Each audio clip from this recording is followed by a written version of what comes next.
Hi friends, welcome to my channel. AP వాతావరణ శాఖ నుంచి వెదర్ రిపోర్ట్ అయితే రావడం జరిగింది. ముఖ్యంగా ఏపీలో ఇవాళ రేపు ఏ జిల్లాల్లో వర్షాలు కురనున్నాయి, దానికి సంబంధించిన పూర్తి ఇన్ఫర్మేషన్ ఈ వీడియోలో అయితే తెలుసుకుందాము. వీడియోని అయితే స్కిప్ చేయకుండా చివరి వరకు చూడండి. వీడియోలోని ఇన్ఫర్మేషన్ నచ్చినట్లయితే ఛానల్ని సబ్స్క్రైబ్ చేసుకోండి. వీడియో యూస్ఫుల్ అనిపిస్తే మీ ఫ్రెండ్స్ అండ్ ఫ్యామిలీ మెంబర్స్కి మన వీడియోస్ని అయితే షేర్ చేసి నాకు సపోర్ట్ చేయండి.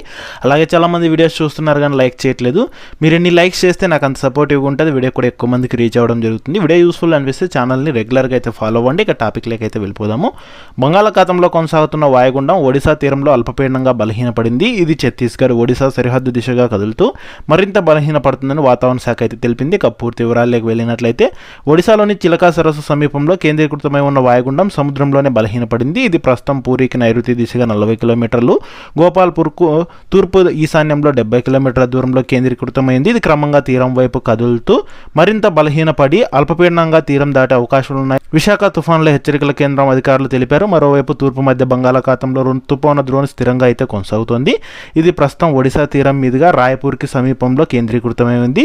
ఇక వాయుగుండం ఒడిశా తీరం వైపు వెళ్లడంతో రాష్ట్రంలో వర్షాలు అయితే తగ్గుముఖం పట్టాయి. నేడు రేపు ఉత్తరాంధ్ర, కోస్తా రాయలసీమల్లో అక్కడక్కడ తేలికపాటి నుంచి మోస్తరు వర్షాలు, 1-2 చోట్ల భారీ వర్షాలు కురిసే అవకాశం ఉన్నట్లు వాతావరణ శాఖ అధికారులు హెచ్చరికలు జారీ చేశారు. గంటకు 30 నుంచి 40 కిలోమీటర్ల వేగంతో ఈదురుగాలు కూడా వీస్తాయని ప్రజలు అప్రమత్తంగా ఉండాలని అయితే కనుక తెలియజేశారు.